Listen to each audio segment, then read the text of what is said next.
Hey, and good afternoon. I am so glad you guys have joined me today. I'm Angela Brown, and I'm here with Gavin Ashley, who is an intuitive healer. Now, we have not had an intuitive healer on this show before. And the reason I was really excited about having this conversation today is because many of you guys contact me and you want to know, why am I paralyzed? Why do I feel stuck when it comes to cluttering and cleaning out and clearing my home?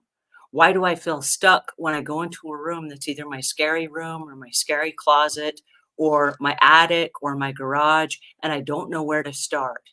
Why do I feel stuck when I look at things that I've been hanging on to for 30, 40, 50 years and I'm unable to process it and get rid of it, even though I haven't used it in many years, right? So there are a lot of questions that we have for which we do not have answers. And so with Gavin's help today, he's going to explain to us what intuitive healing is and how we can learn to recognize some of the different facets of our own personalities that are causing those blockages. So please help me welcome Gavin Ashley. How are Uh, you today? awesome. Thank you so much for having me. Excited to be Uh, here. I'm so excited that you're here today because this is the beginning of a new year. And Mm. a lot of folks have decided that it being a new year, they have New Year's resolutions. And some of those New Year's resolutions are being more honest with ourselves. They Mm. are having those difficult conversations and processing some of the stuff that we have not been able to process in the past. Mm. Yep. And So, that's why it's such an exciting conversation to have, because I see so many people struggling out there with what I would classify as emotional clutter. Sometimes, you can have that conversation about the trauma and your past, your childhood. But now I'm seeing in more of this last, 3, 4 years, you're seeing a different type of clutter that is really plaguing people. So when people come to me, the words overwhelmed, overloaded, and then it's kind of like the brain. I look at it as like a computer, and it's getting overloaded, right? It doesn't have, in my opinion, unlimited storage. And that was something that I discovered years ago about the brain. And we kind of think of it as like, well, it can't really run out of storage, right? But, you know, it's running out of storage. And people are hitting these max points, where it's more from, a good way to put it is information, right? If you look at information in the brain, so it could be anything. It could be, from our smartphones, from television, from media, and everything that was, put on us the last 3 years, right? So looking at it, you know, all together, it's like, well, we got too much information and we need to declutter things. You know. So if we have a cluttered life and we don't know where to start, what would you recommend as a launch pad? One thing that I have recommended to a lot of my clients is about writing things down. It's really important to, you have to get the information out somehow. So of course, if people are working with me, I have some more advanced processes where we can help with the clutter. But let's just say if you want to do a quick exercise, you want to write things down. You want to talk about your feelings in paper. And the reason why that's important is because it's all in your head, right? And it's, creating space. Well, it's using up space essentially, right? So that's a good place to start. And then, of course, that's also how you can organize your thoughts better, right? So if you're trying to get things done, if you're trying to accomplish things, maybe you want to, set goals for the week. I'm not a big proponent of like, let's set goals for, 5 years from now. Let's work on, hey, what can we accomplish this week? And having that on paper, that's a good place to start. Well, I appreciate the idea because there are many of us that don't know where to start, and that's an excellent place to start is on paper so that it will help us clarify and maybe articulate those ideas. Yeah. I know sometimes just saying something will help me articulate it and like, oh, wait a second. Of course, that's why I'm having these thoughts. I just wasn't very clear on where I was headed with them. But then Right. putting them on paper then lets me take a look at it maybe from one layer above where I can Right. take a look at it and say, I do feel this way. Yes, Yeah. this is a problem that I'm working on. Yeah. So I know for myself, and I'm just speaking for myself, when I when I have an exercise and I sit down and I start writing things down, sometimes I feel frustrated. And so the levels of frustration come out on the paper. Is that okay? Or is there a particular way or tone that we should write the things down in? Yeah, it's a really good question. And, again, I'm a big proponent of like really expressing our actual feelings. So sometimes when we're in this, whatever you want to call it, personal development, new age world, right? We think a lot about maybe positive thinking, or not supposed to be negative, right? But the problem is we have those feelings, right? So I say write them down. I say get them out and talk about them, on paper, and not like sugarcoat it, or don't be afraid of really expressing what you're actually feeling, because I think that's the overarching problem. If you look back to, say, childhood, a lot of us, maybe we didn't get to express our emotions. Maybe we didn't get to talk about how we really felt, right? So when we're dealing with emotional clutter, a lot of times it's unprocessed memories, thoughts, feelings that never got properly addressed, you know? So now we want to get in the practice of it's okay to express them, right? The only caveat I would say to all of this, going back to what I was talking about with writing things down, what I notice people do is they pick up the phone or they meet up with a friend and they talk about, everything that's going on in their lives. And I don't know if that's necessarily a problem, but sometimes if we're doing too much talking, we're reactivating a lot of this emotion and this feelings, right? So I find the paper to be better, Mm. in terms of like that's interaction that you have with yourself, and you're getting some of that information out. Sometimes the act of talking about something over and over again. So somebody might call 4 or 5 people about the same topic, and now they've actually activated more information through that process, and so they can actually be left in a place of more overwhelm Mm. as a result of that. So I don't recommend too much talking. Maybe sometimes you have to talk things out a little bit, but be mindful of like doing it more from therapeutic, interaction with yourself, through paper. So, what are the rules then as far as you write something out on paper? Do you edit it as you go, or do you just get it out on paper and then there's a next step? Yeah, like I would say, there's no real hard and fast rules about it. Just get it out, right? And then once you get it out, you want to write down things that you want to accomplish from that emotion, or things that could maybe you know help with the situation, like ideas. Because again, once you've gotten up the emotion and you've released that, now it's the ideas can start to come in. Prior to that, when we're stressed, angry, frustrated, that's not from a place of creation. So you're not going to be able to create much new ideas or maybe solutions, for your problem. Tell us what the connection is between getting the emotions out on paper and creating something new. What is the connection there?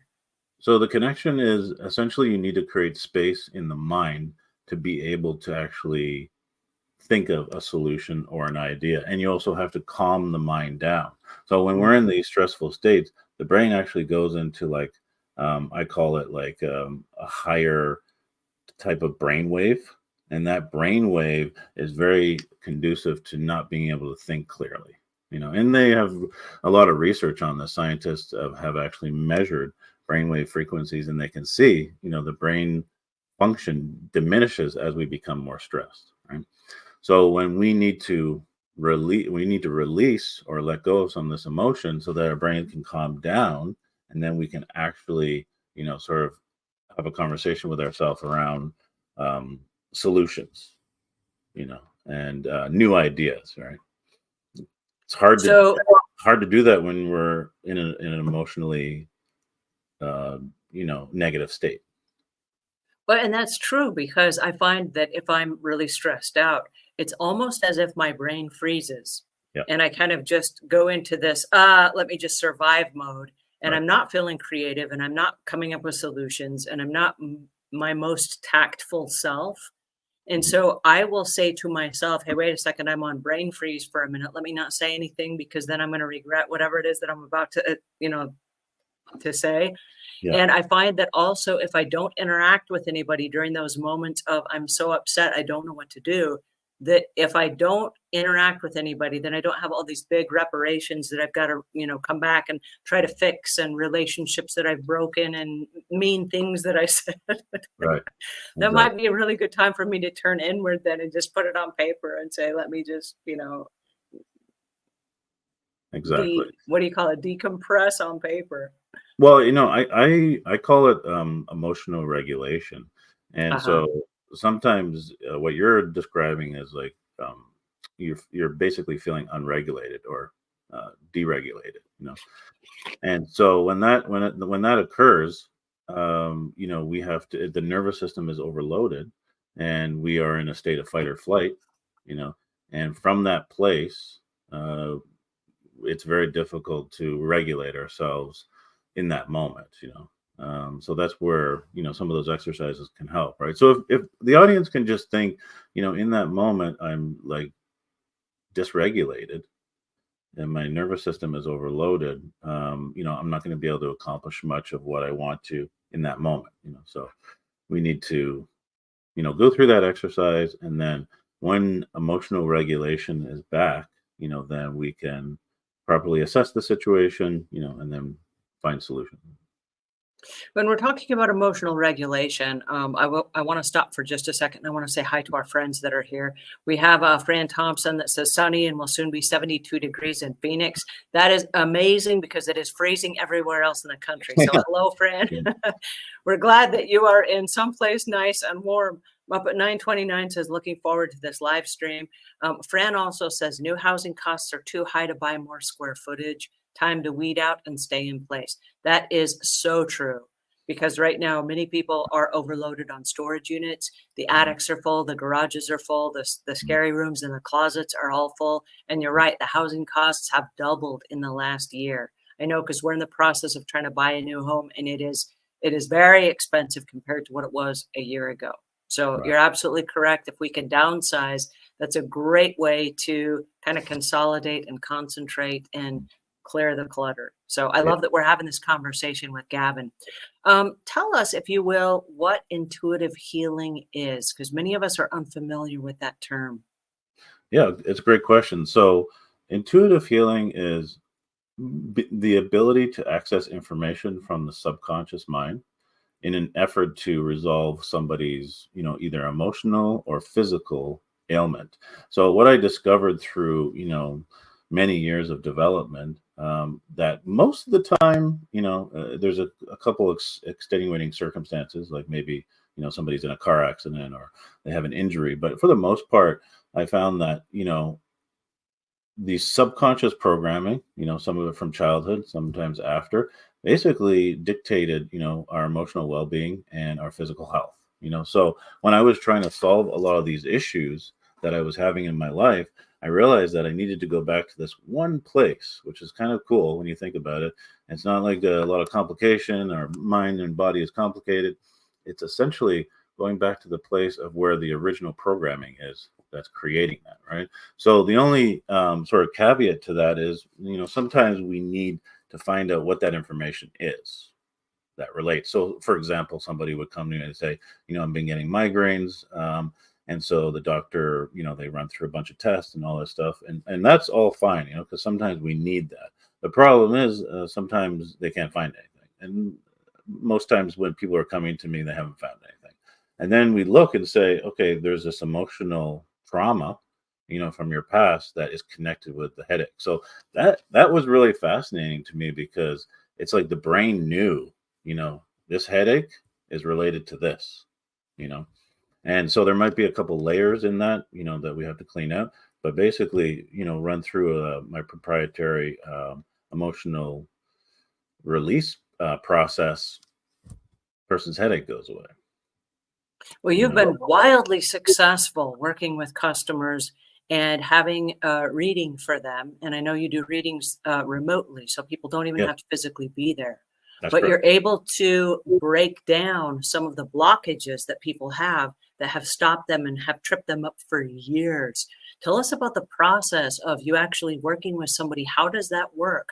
Where you can meet somebody that you've never met before, and you have this intuitive way of connecting with them and helping them unblock those barriers. Yeah, excellent. So essentially, everybody has what I would classify as an energy signature, kind of like an address, your email address. You could that signifies for that individual, right? And you're born with it, right? Doesn't change, like your fingerprint, right? So what ends up happening is when I'm on the phone with somebody, or if I'm in person, which is more rare, but it's the same concept. Basically, you get access to that signature, right? And it's a permission based work, so the person is giving me permission to do that. Um, and so once you can access that information, it's not like you're accessing private memories or like someone's ATM pin. It's not like that kind of stuff, right? It's really about the information that pertains to their health, right? So once I have access, then essentially I can pull that data and I can tell them what's blocking them, what's stopping them. So someone might say, "Yeah, I don't have motivation to go to the gym." Oh, that's because X, Y, Z, and you can tell them. Or maybe they're having a problem with their spouse. We keep fighting and we're not getting along. Okay, and in some cases, with when you're looking at a situation with the spouse, it's they might have been in therapy for a couple of years, having conversation every week, but the power of this work is you go into the subconscious programming that you can't see, and maybe the facilitator can't see, and in 5 minutes I can see that and say that's why you're having that issue, and that had never come up during the 2 years that they were in therapy, right? So that's just an indication of where we need to go in society to really help people, because what we're talking about is not what the real issue is. You know, It's interesting because this is a new concept to a lot of people, the Mm, intuitive healing part. mm, Many of us live by science and we say, oh, if science can't prove it, we don't understand it. And right, so therefore it doesn't exist. But yet, if we look at like an animal, for example, if you're having a sad day, your little dog comes up and he cuddles up against you because he knows he has this intuitive reading on you that you're not feeling well, or that you're sad, or that you need some comfort, right? And if you're in a really mad mood and you're kind of like violent on the inside, they're kind of like, whoa, like, yeah, and they're standoffish and they can read that energy. And right, so it's unique that many people will think, oh, science can't prove it. Yet we see it even in animals that live yeah, in our homes, right? So yeah, tell us, I know from a very young age you had these innate abilities to read other people's energy levels. And right. so tell me about that, because there's a moment where you realized, wait a second, this is a gift and it's my responsibility to be able to use this for the better good of mankind. How did you come up on this, and tell me about your journey into this? Okay, awesome. Yeah, so when I was a young kid, I didn't know at the time, but I just had a sense of understanding different things, and sometimes something would just pop in my mind, and I would just say it, especially when you're really young, and your parents are kind of like, "Whoa, why did he just say that?" kind of thing, right? So, and then as I got older, it was people would always say, "Oh, you're really good with reading people, reading information. You feel really intuitive," but it was more like haphazard, random, and it wasn't like finely tuned, right? So I ended up quitting my job in 2014, and I moved to California, and I actually studied with these intuitives. And essentially, what they did was they helped me to learn how to do it on demand, right? Mhm. So I took the existing ability, just like anything, you're in life, some you have to train, you have to do intense study to take a gift or a skill and enhance it, All right. So once it was enhanced, basically I could get on the phone call with somebody and they would tell me their issue, and it would just come to me. Right. Whereas before I wasn't it was more random, like I said. So that's the power of this work where I'm at right now with my process, because when you can do it on demand like that, obviously that's very useful. If you're working with somebody and talking to somebody on the phone, you kind of need to be able to access that information in that moment, and so n- you know 99% of the time people will tell me, wow, that was so accurate, and that's because I'm getting feedback from their brain. The information's coming from their brain, and so it's just the ability to access that kind of information. So I would imagine, however much this costs, that it would be significantly less than, like you said, going through 2 years of therapy Yep. and not finding the solutions. Right. If you're able to have a short conversation and discover, wait a second, this is what's causing the blockage that's keeping me from moving forward, either in my relationships or my clearing the clutter from my personal life or removing the blockages that have me feeling paralyzed about moving forward, I would think Mhm. that would be immensely helpful and rewarding. Yes. And that was what I really wanted to create. I wanted to I work with people for, more than just one session, of course, but I didn't want it to be long and drawn out and years and, that kind of thing. I wanted to fast track people. And I really, like I said, I think we need those kind of tools these days, right? Because people are sort of at their max point. Mm. And so we need to accelerate that growth. We don't have time to spend years talking about something and having no results, so I'm very much results driven, so it would be a situation where we start with, one item and then we can go very quickly actually through multiple items, so that's kind of where the life reboot came from, because I'm trying to reboot somebody's life, like literally from start to finish. And so this is your website where somebody can get in touch with you to find out then how to set up an appointment with you, for example. Yeah, they can book a 20-minute session, and that really that's where I will actually break down what is happening in their life, from an emotional standpoint, and the blockages, the limiting beliefs that are preventing them from moving forward. Right? They just have to tell me, what it is that their issue is that they want help with, and then I can tell them on the spot, you know, what's uh, what's causing that. So let's say that somebody is not very self-aware Mhm. and they have not done any personal work as far as knowing the right questions to ask you. What if Mhm. somebody's all just tripped up on themselves and they're like, my life is not working. Yeah, Yikes, here I am. yeah. How do you deal with that? Well, it's a very good question, actually. And it's interesting again about my process. I was attempting to get away from this therapy model where we're going to talk about, all this stuff from our past and we're going to regurgitate everything. Really, what we want to do is we want to deal with the now moment. Okay. So in this moment, I haven't had anybody yet not tell me what they are currently dealing with. So they don't necessarily need awareness about their emotional makeup or what's happening with them, but they know, hey, I'm having a problem with my spouse. I feel depressed. I have low motivation. Right. So that's the great part about this. We just need to know what area of life is the issue, and then from there we can go to the subconscious and find that information out, right? And so people, I really want people to know that they don't have to go into their past. This is not like early childhood work where we're going to go and we're going to get all that, we're going to pull it all up and talk about it. It's not like that. And I think that's an advantage because I don't know if people really want to always go all the way back into their history and talk about everything. It's not necessary, Mhm. right? Because what is happening now in this now moment is really what the issue is, right?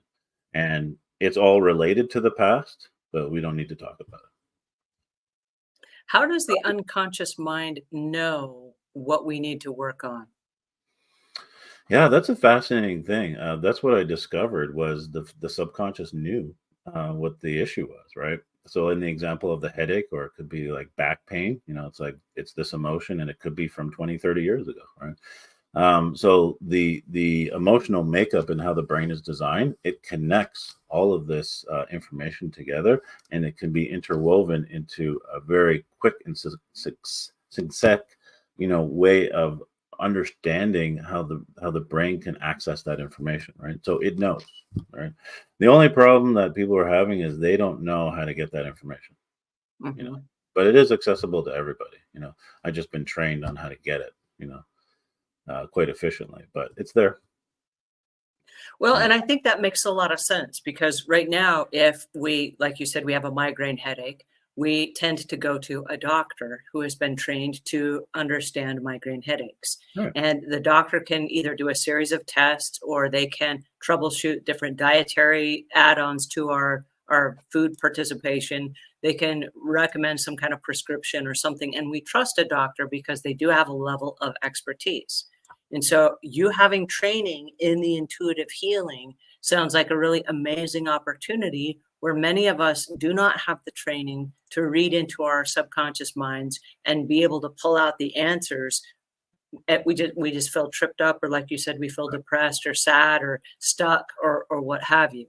Right. And that's the thing. Like if you went to a surgeon or a heart specialist, he's been trained on how to do open heart surgery, for example. So you wouldn't necessarily you wouldn't necessarily think to yourself, "Oh, I wish I could do that myself." So I feel like sometimes personal development, although I like to empower people and I want them to, grow in their own skills, sometimes you need an expert to come in there and say, you can't see that, I Mhm. got to help you with that. And it's okay, and just point you in the right direction. And then I noticed a lot of people over the years, they started to develop more of their own intuition, because they had clarity, because we were able to declutter and they were able to do things for themselves. So, like I said, I want to empower people, but especially when people are first coming to work with me, they need somebody to help them, because their brain is already too, sort of maxed out at that point. Well, it's an interesting concept because right now we're selling our home. And in the process of selling our home, we have a stager that's coming in, and she literally said, paint this wall, do this, do this, do this. Mm. And my first thought was, I like that paint on that wall. Like, how dare you tell me to repaint my walls? And I had to stop and say, she does this all day, every day for a living. She stages homes for a living. I do not. I have Right. not sold a home in 15 years. She helps sell homes every day, all day. This is Mm. what she does. This is her level of expertise. She also knows what's trending. She knows what people are looking for in the market right now, and she knows how to get the highest top dollar for a home.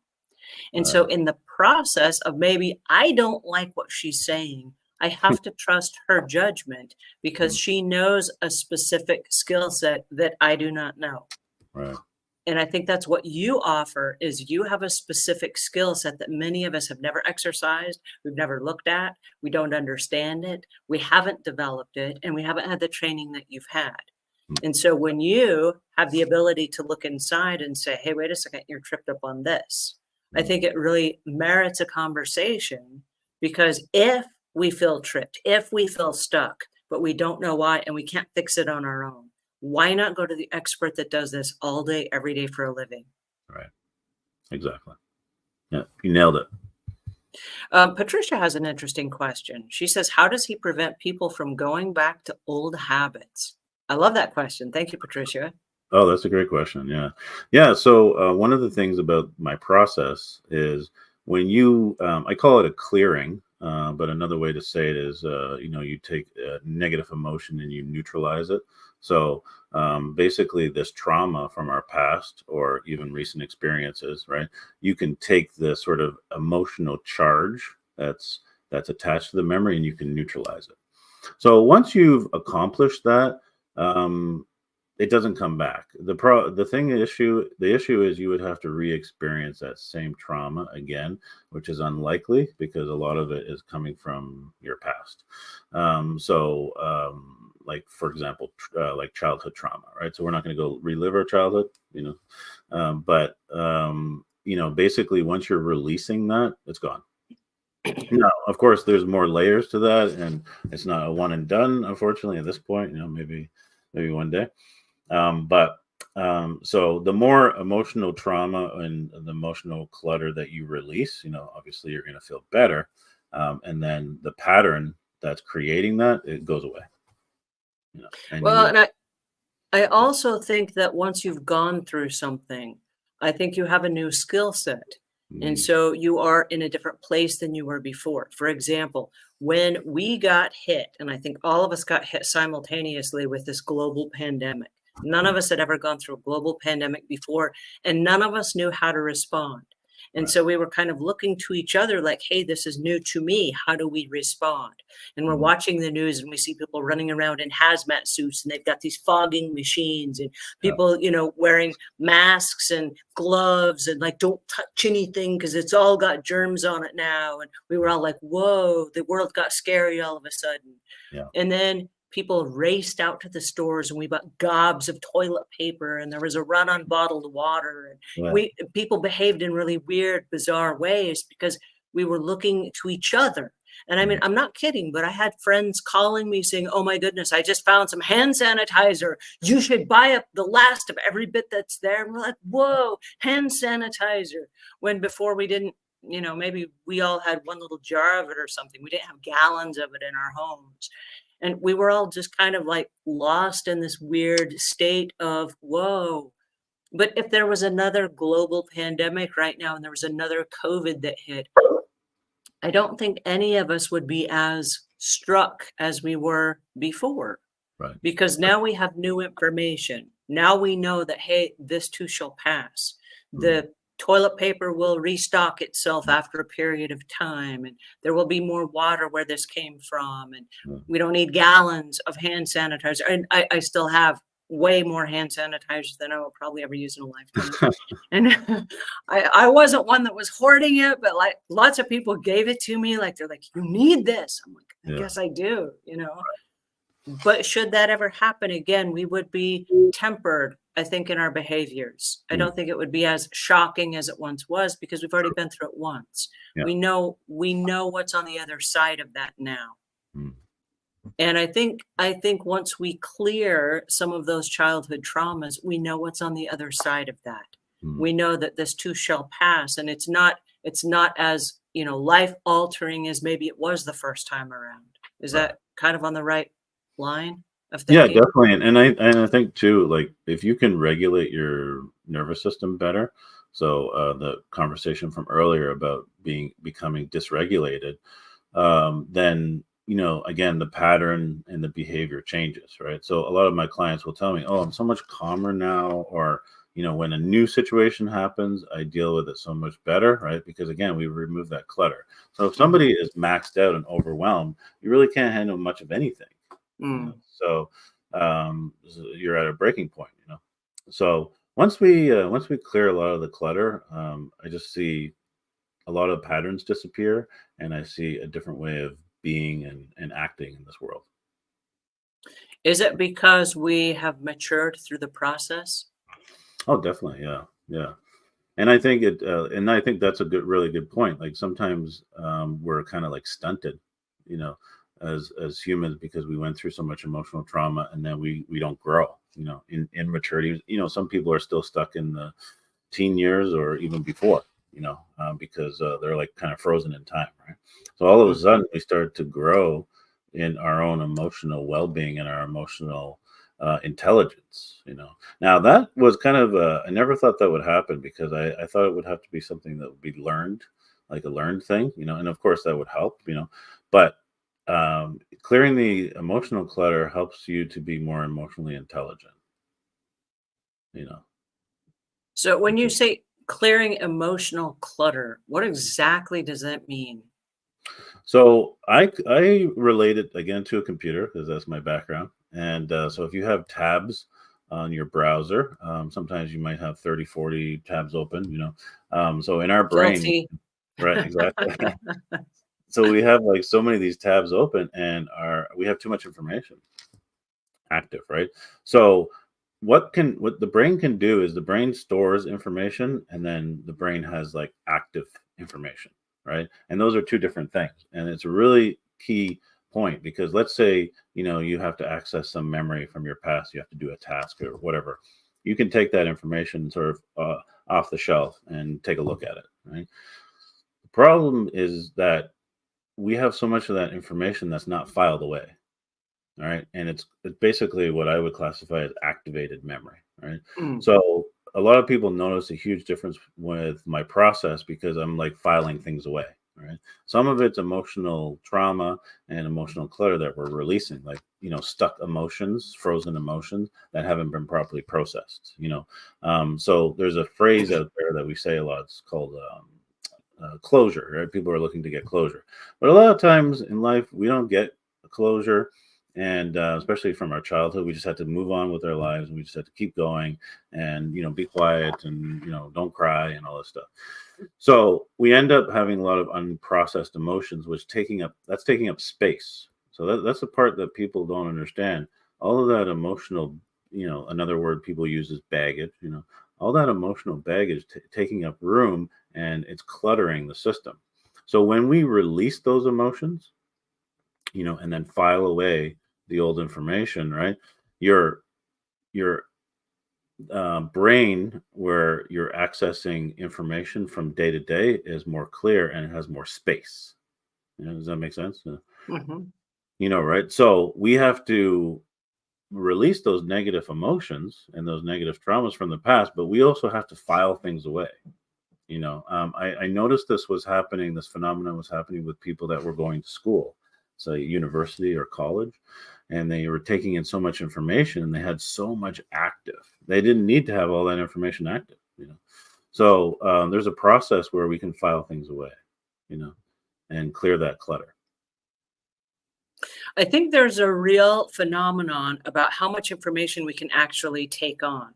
Yeah. And I didn't really pay attention to it until I started a YouTube channel.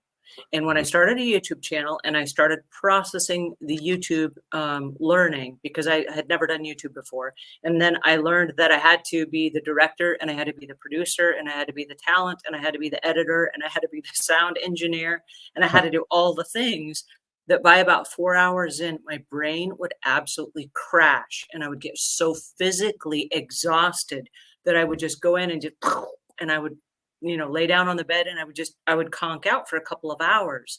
And it was because I was using a whole bunch of mental energy that I hadn't used prior to starting a YouTube channel. And I Right. found that every day I could go a little bit further and a little bit further, but it was like exercising a muscle. And Right. so the more I expanded my learning and my experiences, of course, I was building on that. When I became a better editor, then I was like, oh, I've done this before, and it didn't take as much energy. But then as I was learning new things, like, of course, I kept learning new and new things, like, oh, now we got to learn search engine optimization, and now we got to learn, social media. Now, and it's just adding on to that. But I found that my brain could only take so much, and then I would get physically exhausted and I would just crash and I had to, like you said, reboot my system by Right. just sleeping it off and kind of trying to like erase whatever that active memory was that Yeah. was consuming so much. Does that make Yeah. sense? Absolutely, and you bring up an interesting point. That's really good that you can do that. But a lot of people I'm noticing, it's not the clutter is not clearing, like that. Like, I mean, I'm sure sleep and going for a walk and it can help to some degree, right? But we are taking in so much information that people are really their tabs are not being closed out. So some people actually hire me for that reason. Like they'll tell me, oh, I need a cleaning. I need to release some stuff. And that's not trauma. That's just like day to day, information, right? Uh-huh. So what I can do is I can get the brain, and maybe you've done this unknowingly, but you can train the brain to start to manage information differently.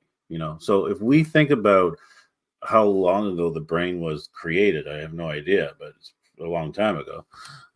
So whatever was happening at the time is not the society that we're living in today, right? So even if you look at the last 20 years, the information age, you really start to think, okay, we're taking in a lot more information than we used to, and through Hmm. all of our senses. So we got ears, eyes, nose, mouth, and there's a lot of sensory overload that's happening, right? So our brain is recording all of that information.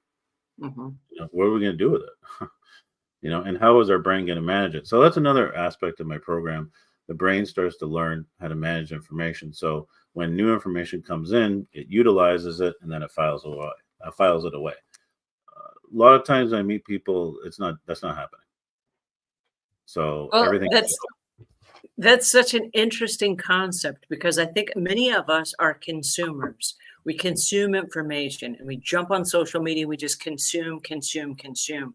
And I realized as long as I was consuming, I could not be creating.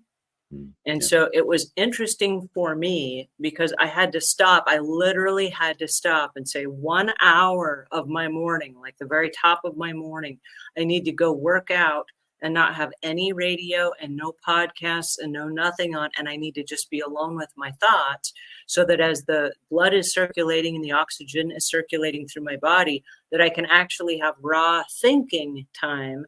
Because if I'm just consuming other people's information, I don't actually have any clarity at all where I can actually think my own thoughts. Right.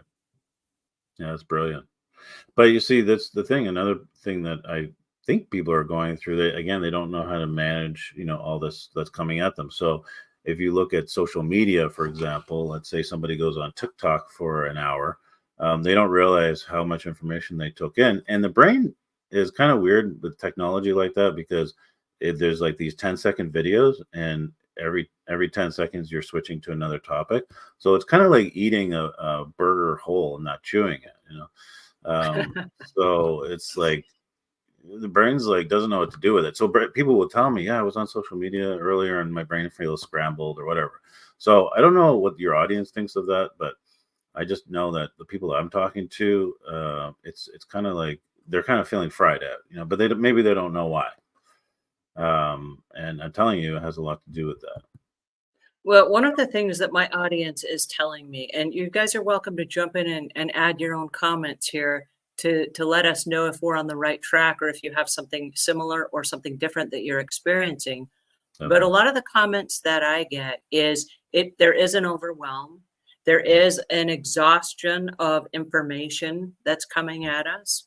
And as a result of that, it's showing up and manifesting itself in real time in our lives. Mm, And we saw this during the pandemic. And I think this is what a lot of people became consciously aware that because there were conveniences that were offered to us, like online shopping, that we no longer had to get in our car and drive to the store and buy things, but mm, now we could just sit at our computers and we could buy things and have them delivered, oddly enough, sometimes even in the same day.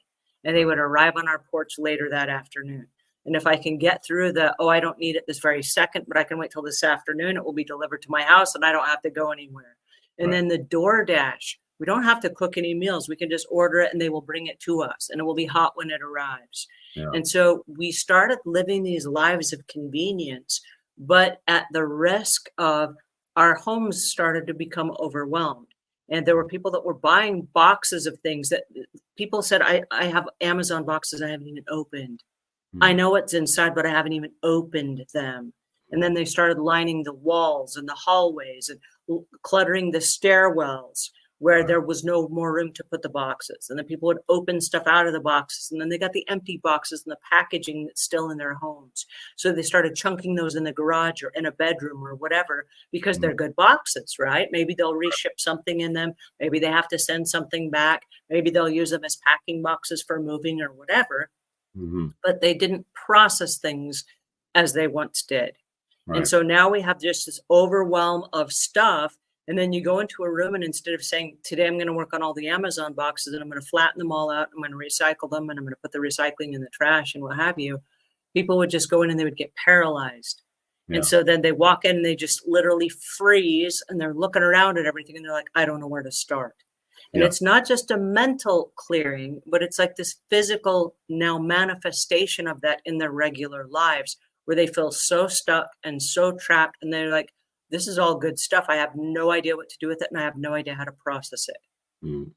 But don't you think, I mean, as you were talking there, I was just thinking, okay, this is kind of like, it's almost like it's mirroring back at us. So Mhm, if our homes are full and then our storage units are full and we're running out of space, in our physical space, it is like a mirror, a reflection back that we're overloaded. mhm, And it's interesting how life kind of shows up that way, because I notice when I start cleaning the clutter emotionally for people, they start throwing things out. They start cleaning mhm. things. They start getting rid of stuff. So I'm sure people understand this concept, but people really have to understand the connection that they have with their mind and how their space looks. Mhm. Well, and we've seen in our own home, we've seen a domino effect of that. My husband loves to save things, just Mhm. as if he saves it, it's going to bring more value because it's 30 years old or something, which is not true. But as we have been processing the moving process in our home, I was very keen to get rid of my own stuff first. I won't get rid of his stuff, but I'll get rid of my stuff first.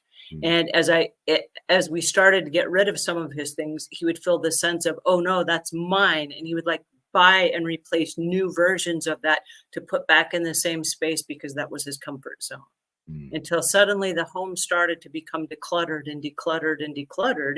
And all of a sudden, then he was like, oh, that's what we're doing now. And so all of the stuff that he was saving that was like, hey, this is my space.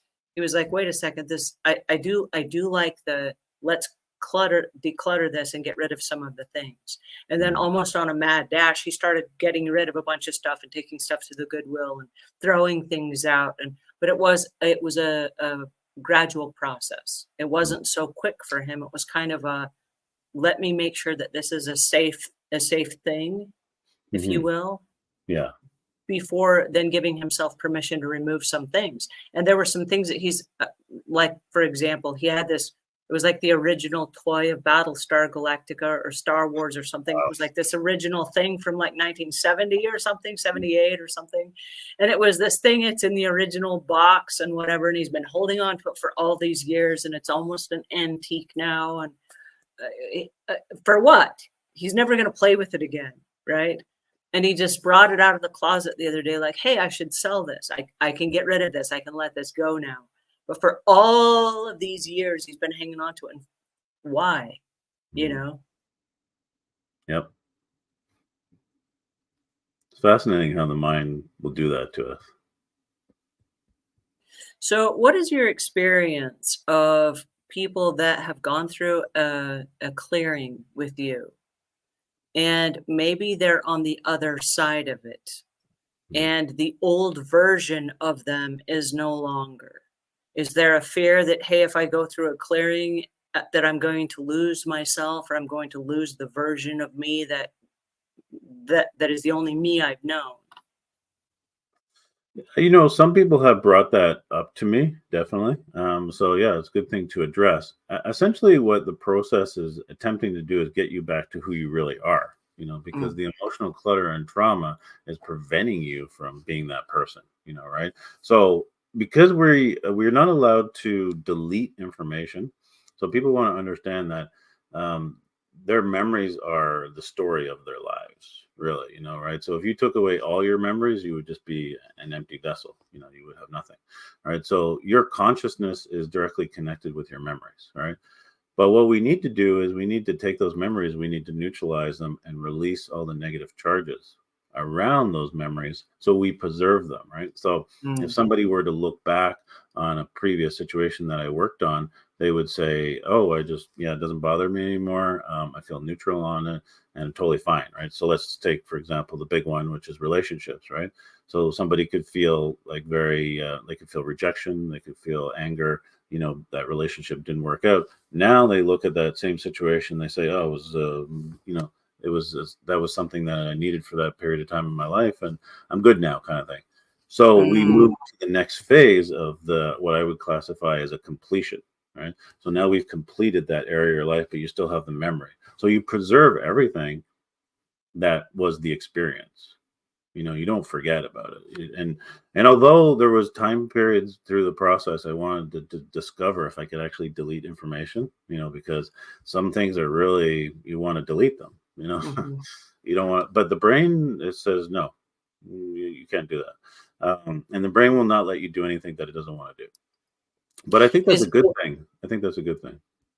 Does it not to let you delete things because those memories are there to keep you safe or to keep you from harm in the future or something like that? I think that's a good explanation. Yeah, like you wouldn't want to not know how to like look across the road and check to see if there's a car there or something. Like, like how would you be selective on what information you delete? Essentially, Mm. right? So I think it's a good mechanism. But if you take a memory and you strip away all the negative thoughts around it, what you're left with is just I call it the observer state. So you're just observing how you are, and you're observing your experience of, being with that person or being in that situation, you know. And it can be if you look at the most traumatic situations, like let's say rape, incest, sexual abuse, you can actually get into a place of neutrality. I know that's hard to believe, but I've actually seen it. Are you talking from the victim standpoint? Yes. So again, you preserve the memory, and again, maybe somebody doesn't want that memory, but the problem is you can't delete it. but you can remove all the negative charge around it. So what tends to happen is when the information is filed away, the person is no longer thinking about it, so it doesn't come to mind. If you were to say, if somebody asked the person, "Oh, do you remember that incident?" Of course, they would say, "Yes, I remember it." But when you have activated memory, somebody's thinking about it all the time, and that's really the distressing part. Uh-huh. When you neutralize something and file it away, it doesn't come to mind anymore, not actively. So by filing something away, if I understand correctly, that would be equivalent to what you were talking about before, where you're closing the tabs on the computer, Yeah, exactly. where you still have access to the information and we still know where on the computer to find it. But Yeah. by closing down each of the individual tabs, it doesn't negate it or make it go away. But what it does is it speeds up your computer, because then it's not all open and bogging everything down simultaneously. Is that kind of the right thought?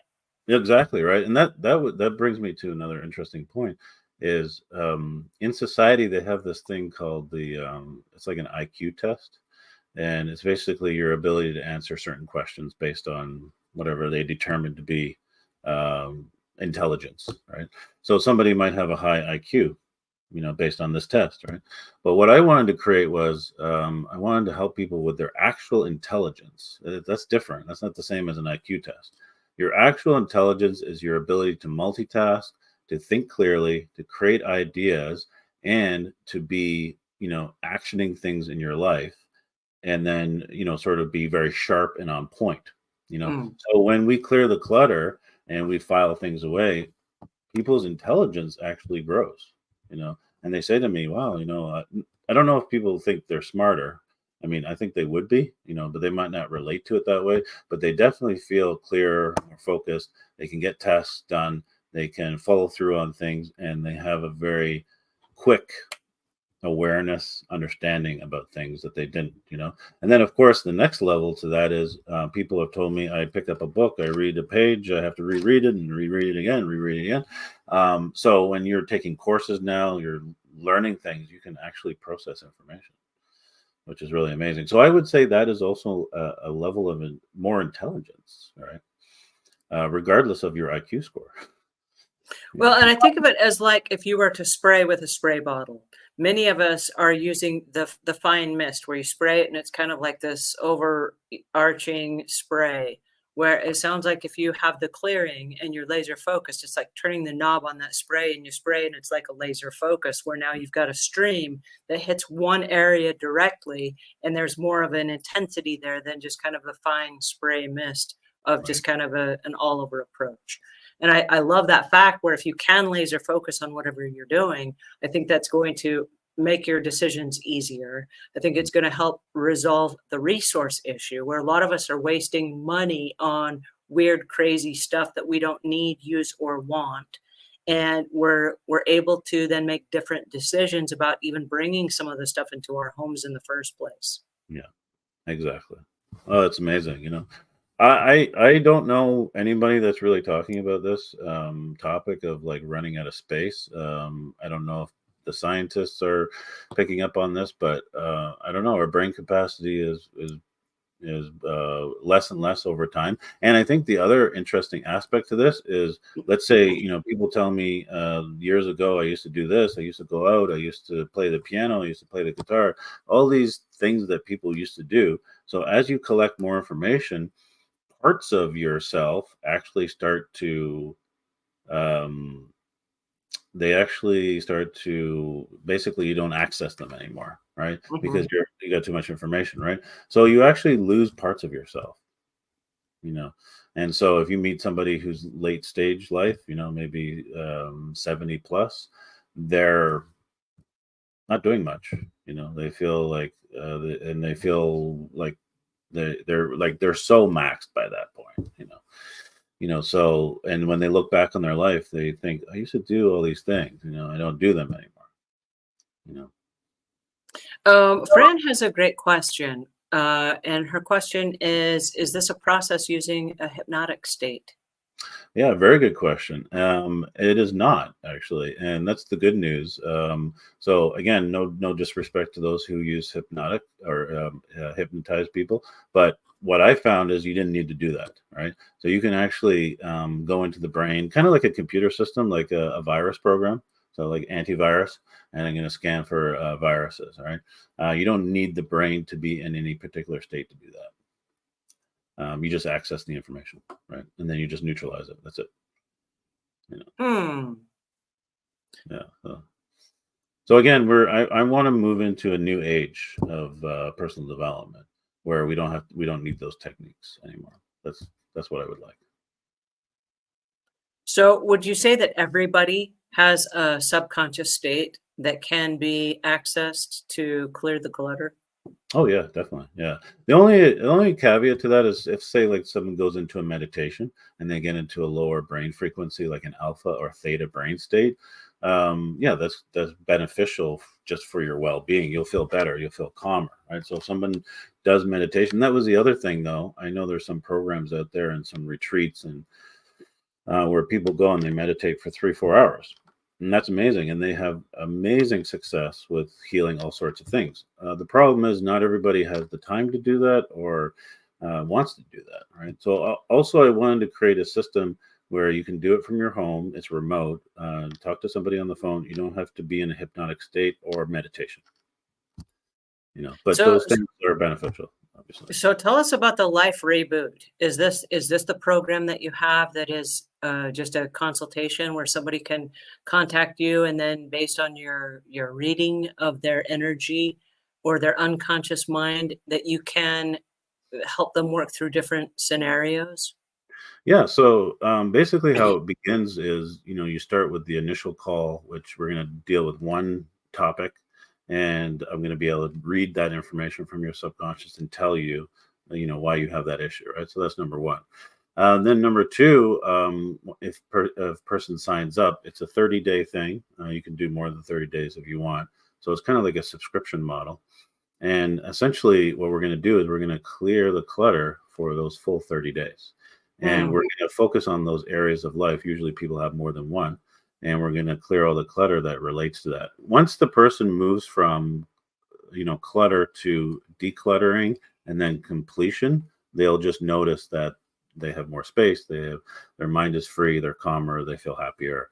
And then, of course, whatever conflict they are having are gone, right? So I really wanted to come from a place of let's reboot your life. We're going to start to finish, depending on how long somebody works with me. That's the goal. So I just want to say thanks to Nick. Nick says, so happy and grateful to be here with you right now. And then a whole bunch of emojis that said, let's go. And I want to thank you for that because yes, we are in an era right now, especially this being the beginning of a new year, where I think many of us are looking for solutions. Many of us are at a place where we have tried so many things that haven't worked. And we have reached a max level of frustration, both with ourselves, with our families, with the friends that we have, because like Gavin said, a lot of us are regurgitating what we know. But if we're tripped up and we're stuck on something and we keep regurgitating it over and over and over again, it's not necessarily bringing us any clarity. It's only us through our own filter, which is already clogged, sharing that information, and then we're getting feedback from somebody else who probably also has their own clogged filter and they're regurgitating it back to us, and we are in this endless loop of doing that, and it's not actually solving anything. Exactly. And so by having go And ahead, I people, interrupted. sorry, people have to understand that when they're doing that, like the talking thing, they're activating more information. So everybody just, I know that's a tough one to hear, but that's the truth, right? So if you walk away from an hour or 2 hour conversation with somebody, you've actually opened up more tabs on your brain. So at the end of a 30-day session with you or a 30-day process, what can one expect? So the biggest thing that people notice is the less overwhelm and a lot less brain chatter because again, those open tabs relate to brain chatter, and they feel a sense of calm. So they're coming out of fight or flight, and they're not necessarily totally there yet, and they have more emotional regulation. So they're able to handle things, manage tasks, multitask better, and also when things are thrown at them, they can just basically, they can handle it in a better way. So they feel, I would classify it also as emotional stability, more stable. Mm. So I don't believe that people are actually unstable. I know that's a very strong thing to say. It's more like their memories are unstable. So when your memory is unstable, that means you have too many negative charges inside that memory. So as we neutralize those, the memory itself is stable, and then you're more stable. I love this. What a great conversation. And our time is up for today. Where did our time go? Yeah. So I want to thank you guys all for joining me today. And Gavin, I want to thank you also for your time and attention today and for sharing with us a concept. It's not a new concept, but it's an unusual concept for many of us that are feeling stuck and tripped up on whatever it is we've been trying for years that has not worked. Mhm. And I'm thinking if we can get in touch with you and we can start this process, I can Mhm. see just an enormous way of cleaning up our lives, cleaning up relationships, getting back in touch with kids that we haven't spoken to in years, possibly resolving parental or mother-in-law, father-in-law issues. I'm thinking there's a whole host of things that are going to start to repair themselves as we start to clean up this clutter that's in our lives. Absolutely. So happy to be here, and I'm happy to have the conversation, really help people, you know, actually reach their goals in 2024. Awesome. Well, thank you guys so much for joining us. I do appreciate your time and attention today. Please, please get in touch with Gavin if you find yourself needing a clearing and possibly just a chance to start over again. I think this is the year that defines us. Awesome.